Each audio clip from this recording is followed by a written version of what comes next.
Assalamualaikum warahmatullahi. Soalnya, nah, gapo rati dah perkara yang haram dengan sabahi dan haram dengan sabak nifas. Sebut di dalam kitab Al-Ibanah wal Ifadah sebagai jawab soalan. Dia kata ma yahrumu bil haidi wan nifasi. Dia kata yahrumu alal haid wan nufasai ma yahrumu alal muhdisi hadasan asghar. Itu dia. Jadi apa yang haram? Kita bermaksud yang lalu. Apa yang haram di atas orang yang berhadas kecil? Orang yang berhadas kecil, gapo dia berhadas kecil? Itulah barang yang mewajibkan mengambil wudu. Itu orang panggil hadas kecil. Barang yang mewajibkan, barang yang mewajibkan akan mengambil wudu. Dan apa yang haram di atas orang yang berhadas kecil, apa yang haram di atas orang yang tak ada wudu, maka haram juga di atas orang tino yang datang darah haid dan juga orang yang datang darah nifas. Gapo dia? Gapo perkara yang haram di atas orang yang berhadas kecil? Satunya semaya, tawaf, mashul mushaf, menyentuh akan mushaf, menyentuh akan Al-Quran dan menanggungnya. Tu. Maka pak ning orang panggil haram di atas orang yang mengambil wudu, orang yang tak ada wudu, dia nak semaya tak boleh. Kalau dia semaya juga, orang panggil masuk di dalam kata ibadat fasidah. Itu haram dia semaya. Supaya juga dia tak ada wudu, hari ia tawaf tak boleh.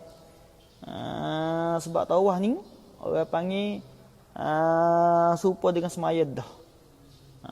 Pada pihak hukum dia tu. Ya kena menutup akan aurat, tu masuk tawaf tu. Jadi semaya tak boleh dia semaya. Orang tak ada wudu. Tawaf dia tak boleh, menyentuh akan mushaf tak boleh, dan menanggungkan, membawakan akan mushaf tak boleh. Kalau bawa semata-mata mushaf itu tak boleh.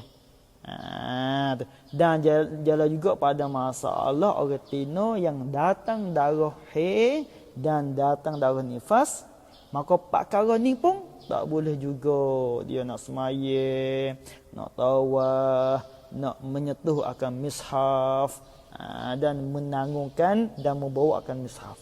Tak boleh.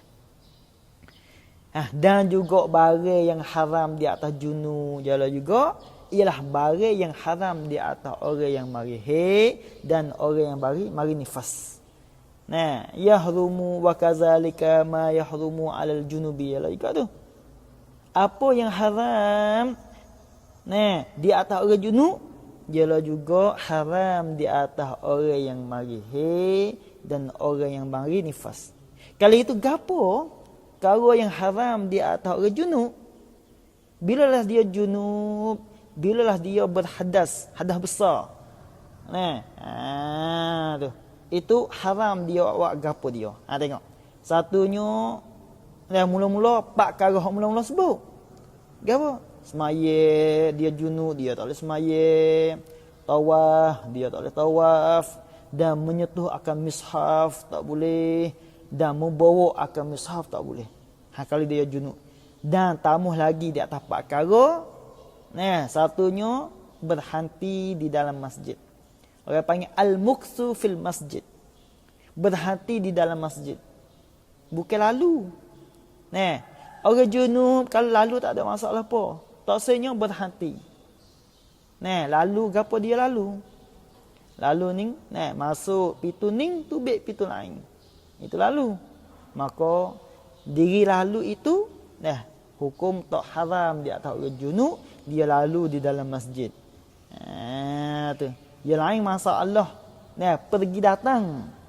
Pergi datang hukum seperti berhati dah. Masuk pitu ning, tubik pitu ning. Maka hukum tak boleh bagi orang yang junub.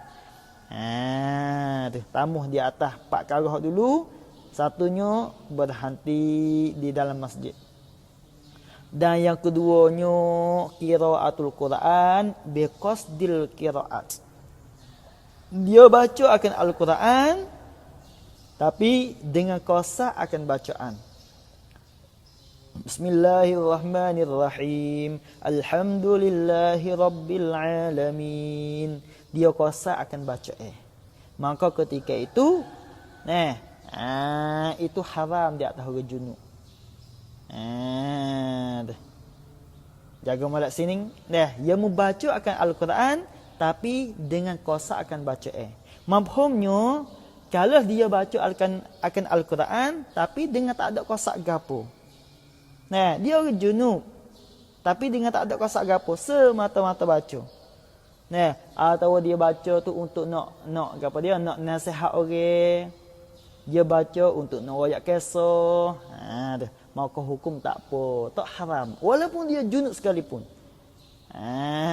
Walaupun junub, walaupun dia orang mari orang mari nifas, itu tak ada masalah apa kalau dia baca qasad selain daripada qiraat.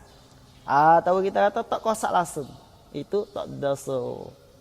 Kena ambil faham kat sini. Itu dia. Dan wa yuzadu ala ma taqaddama, dan tambah pula di atas nekara walaupun orang junub dan orang mari dan orang mari nifas, tambah pula as-saumu, puasa. Tak boleh orang junub habis. Masalah orang junub habis dah. Orang junub apa perkara? 4, 5 ni perkara. Hak sini ni masalah orang yang mari dan nifas. Khusus bagi demo tu, bilalah dia mari puasa, tak boleh puasa. Itu dia. Dan tolak tak boleh. Ni nasbah kepada tok laki. Nasbah kepada tok laki, bilalah bining datang atau nifas, ketika itu tak boleh tolak. Tak boleh tolak. Berapa ni 7 8. Dan yang ke-9-nya al-murur fil masjidi, lalu di dalam masjid. Masuk pintu ning, tubik pintu lain lalu. Itu hukum haram juga lalu dalam masjid. Kata haram tu in khafat talwisahu, kalau dia takut gelomok, takut titik darah di dalam masjid, ketika itu haram dia lalu. Tapi kalau dia rutina tu bila dia lalu dalam masjid tapi tak takut sikit habuk titik, kita kata dia bakal pempeh ke, itu tak ada masalah apa lalu dalam masjid. Itu dia. Habis. Dan lagi pula haram dengan sahabat dan haram dengan sahabat nifas, iaitulah mubasyaratu ma baina sirrati wal rukbati. Gelesak kulit akan tepat yang antara pusat dan lutut retina. Ini nasbah kepada tok laki, bilalah bining datang datang nifas, haram pada ketika itu sebelah tok laki itu tu tak boleh nak gosok, nak ronyah dengan kaki di antara pusat dan lutut, tak boleh. Tak boleh. Itu alal mu'tamak. Mu'tamak tak boleh. Tapi sini okey pun ada je hak kata tu. Kata ke dia katanya itu boleh. Asal ko jangan duk jimuk sudah. Dia nak situ. Itu hak ke. Kalau kita nak amal juga, itu wajib kena taklid lah. Wajib kena taklid. Aku taklid akan ulama yang mengatakan boleh, barulah lepas dosa.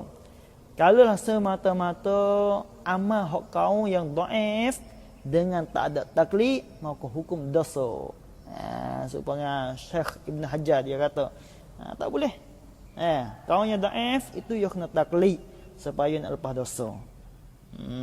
Itu dia.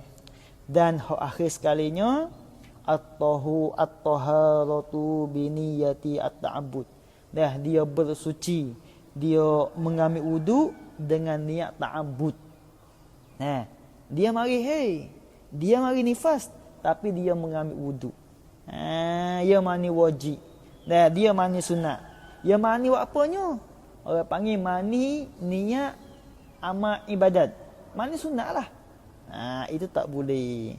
Kalau dia mani untuk nak hak nazafah, nak suci, untuk nak bersih tubuh badan, itu tak ada masalah apa situ. Jadi semua masalah haram dengan sabab dan haram dengan sabab nifas. Satunya semaya, yang keduanya tawaf, yang ketiganya menyentuh akan Al-Quran, yang keempat membawa akan Al-Quran, yang kelima berhenti di dalam masjid, yang keenam membaca akan Al-Quran dengan kosak akan baca yang ketujuh puasa, yang ke-8 tolak akan bining, yang ke-9 lalu di dalam masjid kalau dia takut akan titik darah. Yang ke-10-nya bergelesek kulit. Untuk gosok kulit di antara pusat dan lutut tu. Dengan tak ada berlapis dak. Ada pun kalau berlapis yang lain. Yang sebelahnya ialah dia bersuci dengan niat ta'abbud, dia mani sunat. Dia mengambil wudu. Tu. Harta tu 10 balas perkara ni. Itu orang perkara yang haram dengan sabab dan haram dengan sabab nifas. Habis. Wassalam.